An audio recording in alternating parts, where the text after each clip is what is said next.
So, welcome to the Blue Chip Podcast by fans for fans. This is your host, Cody Potter. How y'all doing today? We're going to go over the 53-man breakdown for the Commanders roster, the roster cuts basically. Talk about a few other things besides that too.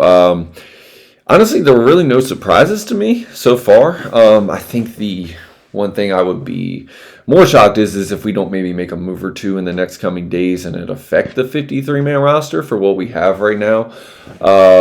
As far as all of that goes, realistically, the roster was pretty. The roster cuts pretty much went the way that I thought. The only real surprise is the one that I'm highlighting right now, like Ali Cajo. Tyler Owens was a guy that I highlighted like all preseason as a guy number 40, undrafted player the year before. I really like Tyler Owens. Ali Cajo took the advantage of his reps, man. Linebacker play was kind of horrible this preseason, and I know the preseason performance wasn't up to snub for how everybody wanted to see it, but when you don't play 30 players a game, it's pretty, you know, when we're lining up third string against first and second string, yes, it's gonna our production is gonna lack. The Ravens always go hard in preseason. What we saw from our starters against the Bengals was what I expected to see. Ali Cajo took advantage of his reps, man, and I'm very, very excited for him. Very, very excited to see what he can do. Hopefully he sticks around. Like I said, man, as far as the roster goes, like overall, man, I'd really be surprised if there aren't some moves made. 5 wide receivers kept, Terry McLaurin, Deebo Samuel, you knew that was coming. Jalen Lane is the number 3 listed on the depth chart with Noah Brown. I think Jalen Lane is probably the biggest surprise, as Noah Brown is probably the real number 3, but he's outside because of the way that Deebo Samuel and Jalen Lane are probably going to intermesh with each other. I think they're going to split time in the slot and kind of almost similarly in their role usage. Luke McCaffrey is the 5. I would not be surprised if we added one.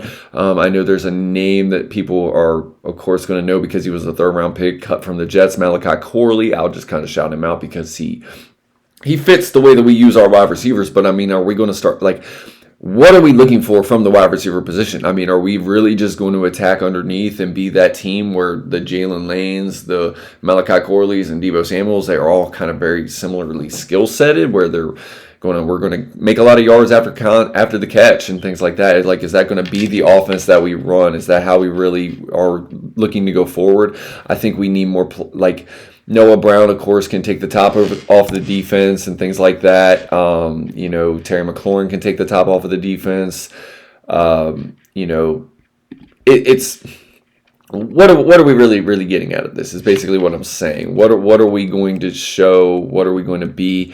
You can't logjam the position. I do like Malachi Corley. If you're going to add him in as your numbers, if you're adding Malachi Corley as your number 6, I can see it, because then you have 3 guys with a similar skill set: Deebo Samuel, Jalen Lane, and Malachi Corley. Jalen Lane offers you something that I don't think either of them have, and that's the over-the-top game, which you're getting from Noah Brown because of his height and his route running ability and the way he separates because of his route running ability. Terry McLaurin does it with a little bit of everything. It's the way that he runs his routes, it's his speed, and then it's the physicalness above the rim. Which again, it's everybody has their own skill set, everybody does their own thing, but Malachi Corley very much fits what Deebo Samuel and Jalen Lane do. So are you picking him up for a depth guy, number 6? It doesn't hurt. Injuries happen to either of those guys. You don't have to fall off. Luke McCaffrey, I think, is almost... When I think Luke McCaffrey finally clicks, I think it's going to be very similar to what Noah Brown does.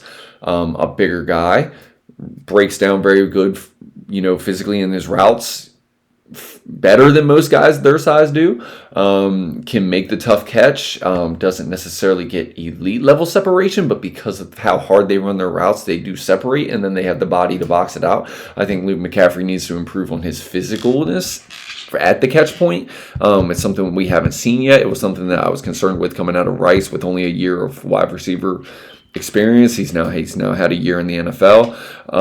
That's something that I was always kind of looking forward to. Having to see him elevate there. Tight ends, no surprises. I'm very happy with the lineup that we have. Need to see something from the youth. John Bates is a guy that I think can produce really well as a wide receiver. Ben Sinnott is a guy that I need to see more from. I think he has the capability of doing it. When I watch him on tape, I'm seeing separation. I'm seeing things. Is he in the rotation as far as, what progression, what number is he in the progression? Are we really utilizing him? Are we seeing him when the play is there, or is there another read that's a little bit more trustworthy or things like that, and he's just not getting the look? As far as what I see from him running routes, I do see some separation, but I mean, at the end of the day, the best skill set that Ben Sinnott offers is yards after the catch, and it's very similar to Colson Yankoff, who I think actually has a little bit more explosive ability to get open and things like that, but it's going to be reps, it's going to be things like that. Are we taking Zach Ertz off the field for Colson Yankoff or Ben Sinnott? Absolutely not. John Bates, one of the best tight ends at blocking in the whole NFL. So again, it's just about making the most out of your reps. I think these guys do have a skill set long term for this team, but again, it's where they are. Running backs, after the Brian Robinson Jr. trade, that kind of fell out the way that I expected with Austin Eckler, Ja'Cory Cross-Gamera, Bill. It's so hard to really get this under just having a completely different name. It's just mind-boggling. But Bill is what he wants to be called. We'll call him Bill. I'll stop saying Ja'Cory. Jeremy McNichols, just a solid vet pickup, man. We know he can block, things like that. Third down back. Austin Eckler can block, things like that. Third down back. Very effective out of the backfield as a pass catcher and a runner. Not the inside runner that you're going to see, but he can do it. He is effective in that role. He's not going to get 15 touches a game, but he is effective any way that you want to use him. Austin Eckler is a really dynamic player. If healthy, can be very explosive on this offense. And if we can keep him healthy this year, more so than what we did last year, we saw the impact that he can make per game on a per game basis when he is healthy. Bill is going to be the dude. I think he's going to get the early carries, first and second down. Can he pass block? Can he do things like that to stay on the field more? He has the explosive element that this offense has been missing for quite some time. Honestly, since Antonio Gibson can never be the consistent piece that we needed him to be. Can Ja'Cory be that consistent piece? We're really, really hoping so. Chris Rodriguez offers you a little bit more what the B-Rob was doing. So again, nothing really crazy from the running back position, things like that. I think all that fell the way that we expected. Offensive line, I am super pumped for this unit. Sam Cosmi starting on the pup. Will not start at least for the first 4 weeks of the season, so week 5 is your comeback date for him. Laremy Tunsil, man, just honestly, we know what we're getting from this guy, elite level. I'm going to talk about him a little bit more at the end of the show. For another situation that's coming up about other players that I wanted to talk to, at my last little thing, I want to talk about the Terry McLaurin thing and what to expect going forward for off seasons. Brandon Coleman, love it. Offensive guard came in for the preseason game the last week of the season, said I wanted to play. They let him play. He wasn't supposed to play, but he did. I love that type of attitude. Josh Connerly Jr., first-round pick. I think we're going to see why he's a first-round pick as the season goes on. Really, really good player. I think our depth is really, really good with Tyler Biadasz at center. Nick Allegretti is a guy that can play multiple positions. Chris Paul showed really, really good in camp. Andrew Wiley is a savvy vet, can play tackle. Looked really good at guard. I think he's going to be Cosmi's fill-in at right guard until Cosmi comes back. And these are just guys that I trust, man. And Trent Scott played really good for us last year. So again, I like the depth. From where we were under Ron Rivera to where we are now, I love it. Love the depth for this team for the offensive line. Defensive line, I think it was all pretty much, what we were expecting, the names as far as Jacob Martin, Johnny Newton, Javonte Jean-Baptiste. He didn't play much in the preseason, but he was a 7th rounder that flashed a little bit last year at edge. I think he's the most dynamic player that you have at the edge besides Von Miller. Von Miller's a linebacker, but what I'm saying is as far as the youth and development package, Javonte Jean-Baptiste is one of the only pieces at edge that we have and honestly now he is the only developmental piece that we have at the edge position, which is why I think the edge position is going to be a highlighted position in the draft. It's a position that is loaded in the NFL draft. I think it's probably going to be our first-round pick, barring Caleb Downs falling to wherever the hell we're picking, which isn't going to happen. He's a top 3 player. Deron Payne, Javon Kinlaw, we knew that. Dietrich Wise, run-stopping ability. Dorrance Armstrong was a guy we signed last offseason, played pretty good, gave us 6.5, 7 sacks, something like that. Eddie Goldman, we knew the veteran presence, the run-stopping acumen. We knew what he was going to be. Again, no surprises on the defensive line. Linebackers, we kept quite a bit of them. Von Miller, he's an edge.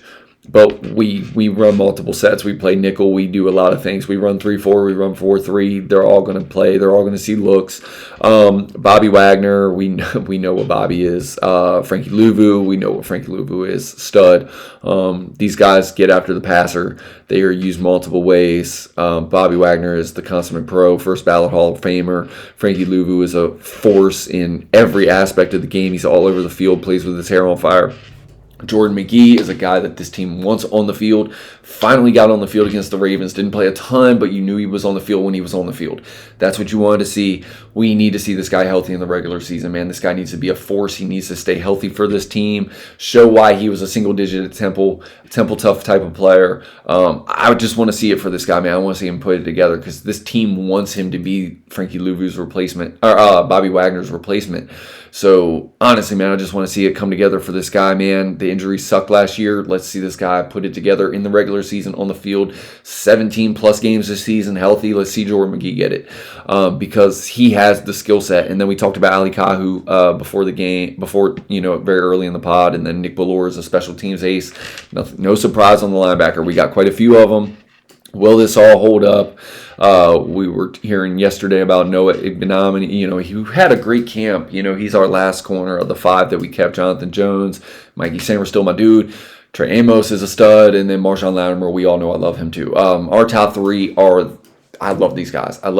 Please just stay healthy because honestly, I want to see all 3 of these guys together all season long into the playoffs. I think we have a lineup. We have a lineup that can run against Philly and all the teams that we're going to go against this year, man. We're going against some really, really good teams this year. We need these guys. We need these guys healthy. They all bring something to the table. We have some playmaking acumen with Trey Amos and Mikey Samer still. We know Noah I can get his hands on the ball, but he's a guy that I really don't want to see on the field a ton. I want to see these top 3 healthy, man. Marshawn Lattimore, man. Stay healthy, please, man, because I know you are that dude. And I'm going to talk about you later, along with the Tunsil and the Debos. Again, I'm getting that. Safeties, again, like I said, Will Harris. I talked about Tyler Owens a little bit. Those were maybe the only 2 bottom end of the roster type holdovers that you were saying were, fighting for a roster spot. Will Harris, Quan Martin. Quan Martin's about to have himself a hell of a year. Will Harris was brought in from the Saints to fill the Jeremy Chin role. He's a little bit better in coverage, still gives you the physical prowess. He's not as big as Jeremy Chin, but he's a very smart football player. And again, Percy Butler, we re-signed him. He's a special teams ace. So again, no surprises on the roster as far as the 53-man goes. What I did want to bring up and kind of talk about, man, I was going to do my own little episode for this. I know I'm saving it to the end, so I know nobody stuck around for it. But if you did, I really appreciate it. So the Terry McLaurin contract is done. Thank God. It was longer than expected. I thought it could be done possibly by by the time the training camp started. I think the biggest thing with the Terry McLaurin deal is this is something that I had said when we had signed AP to be our GM.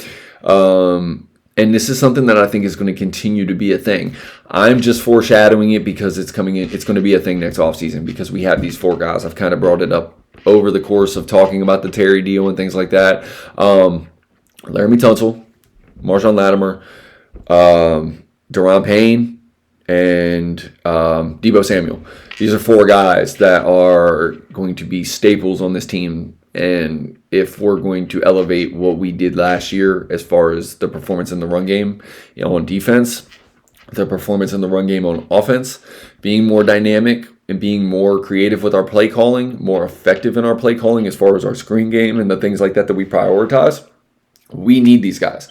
Marshawn Lattimore, everybody was knocking this trade last year because we got to see this guy totally not healthy last year. This is a guy that's going to be pivotal to this team's success going forward, man. And I think he's healthy. He looks quick. He looks fast. I figured he would come into camp in shape. I think as long as he gets these hamstrings right, stretch it, man. That's all I wanted to see from him was everything I saw previous to the Bengals game is him on the field stretching big time, man. The stretching regimen for this guy is always going to be critical, man, because he is a rocked up kind of guy that plays cornerback because he plays a physical brand of football from the cornerback position outside. We need him against the A.J. Browns. We need him against the guys that are big and physical in this league. The guys you're going to see in the playoffs, man, there's big physical guys in this league. I mean, DK Metcalf would have to be the Super Bowl if Pittsburgh was even able to get there. But, like there are big physical wide receivers in this league. Marshawn Latimer's the physical brand of football that you want to see. But the Falcons with Drake London, you want Marshawn Latimer against those type of physical wide receivers, Mike Evans and things like that. Last year, we didn't get to see Marshawn Latimer's best football. This year, I think we're going to see it. Can he do it for 16 plus games? I hope so, man, because honestly, man, this guy's a hell of a football player. I want to see him re-sign. I want to see his best football here with Washington because he is a hell of a football player and he deserves this opportunity to compete for Super Bowls and things like that on this defense. And he just brings the type of mental makeup that you want from this defense. So again, these 4 players, the reason I'm bringing them up is Sam Cosmi, year 1, AP, went into probably September before he re-signed. We just signed Terry McLaurin the other day. So this is going to be a thing. It was a thing in San Francisco. It was a thing in Denver when AP's time was there that, sometimes the vets would go later into the offseason before they would re-sign. The ones that they were going to keep, the ones that had a year left on their contract. Well, next year, we're going to have certain players that don't have another year on their contract. That is Daron Payne. That is Laremy Tunsil. That is Deebo Samuel, and that is Marshawn Latimer. And these are 4 pivotal players for the success of this team. We have given up draft capital for these players. So these players are players that we are trying to that you are going to prioritize re-signing. These are guys that you are going to build your roster around going forward until you can replace them on the roster. And we have started to do that for the long term with Josh Connerly and Trey Amos and things like that. But you're not looking. You are still. The draft capital that you gave up for these players means that you were expecting them to start not just this year, but on years after that. So you're going to re-sign these players. Laremy Tunsil is going to reset. He's going to reset the market at left tackle. The good thing about him is if you were to put him on the franchise tag, the Rashawn Slater and Penny Sewell are already under contract moving forward. Lane Johnson, I don't think he's going to reset the market at 35. Maybe he does. Doubtful though. The big name offensive tackles that are going to go into the market next year, Laremy Tunsil, I don't think you're going to have to compete with him. He's going to reset the market, so I don't think you have to really rush that signing. I was thinking more along the lines of that would be the last guy that I would want to go into September to re-sign, but honestly, if he's the guy that you had to franchise and do it with, so you're not competing against teams, raising up the wide receiver market next year for guys like Deebo Samuel, the cornerback market for Marshawn Latimer, you might want to get that done, even though, PS2, Patrick Surtain, and, you're not really necessarily resetting the market with these players, but you don't want the market to continue to rise. The market's going to rise anyway. Re-signing them is going to be expensive, but you want to get these deals done as soon as possible before other guys start getting more money or start making the market go up higher. So you're paying more for these guys than maybe what you were planning to do, because the draft capital that you gave up to get these players means that you want them to be here long term. So you want to get these guys under contract as soon as possible before the market at their position can get even higher than what you're anticipating paying these guys. Daron Payne is a guy that's been paid here before. I think he's gonna be here next year. I think he's gonna have a really, really, really good football season. I don't think it's because of the contract thing. I think it's just because everything is finally clicking for this guy. As far as systematic, the way that we're going to use him, the rotational pieces on the defense, and he is now not the only true run-stopping presence that you have on the front. You have guys all at the edge positions and at the defensive tackle positions that can all stop the run. So now it's not just solely on Daron Payne. If you get past him, it's all Daron Payne's fault. It's not how it is anymore. We have guys that collectively can stop the run as a unit, and that is going to make him excel. And he can get after the passer and things like that, along with Johnny Newton and other guys. So again, these guys are pivotal pieces for this team going forward. I think all 4 of them are ultimately going to re-sign it this year, barring some kind of crazy situation with them. But it's something I wanted to talk about, because which one of these 4 players is the guy that you're looking at probably getting franchised, so the negotiations go into September or whatever the deadline is for re-signing a franchise player. Deadlines, as we can tell with the season, with Sam Cosmi re-signing late last offseason with 1 year on his deal.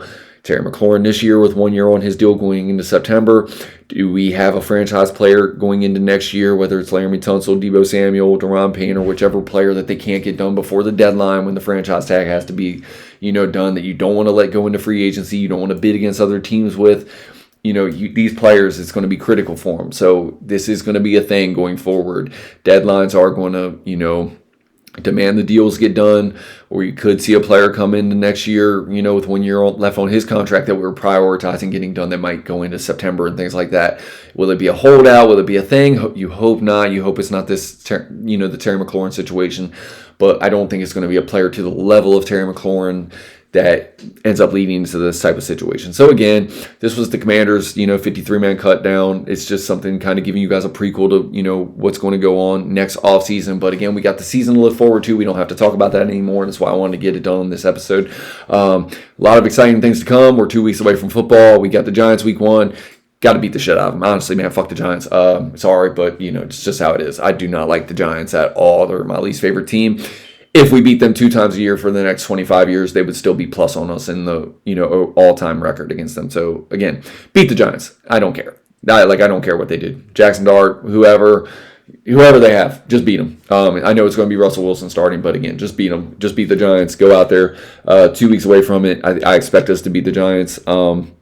I expect us to be the cleaner team. I expect us to be the better team. I expect our pass rush to look pretty good. But our offensive line is supposed to handle things like this. So this is a good test for this offensive line starting early as the pass rush and things like that. Can we run the football better? Can we control the clock? Jaden Daniels is the better quarterback. I don't care who they have on the field.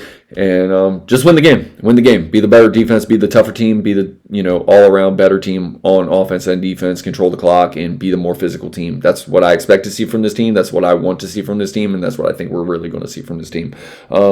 This is a must-win game. It's week 1. It is a team that you look at the roster, you look collectively, you should beat this team, so you got to do it.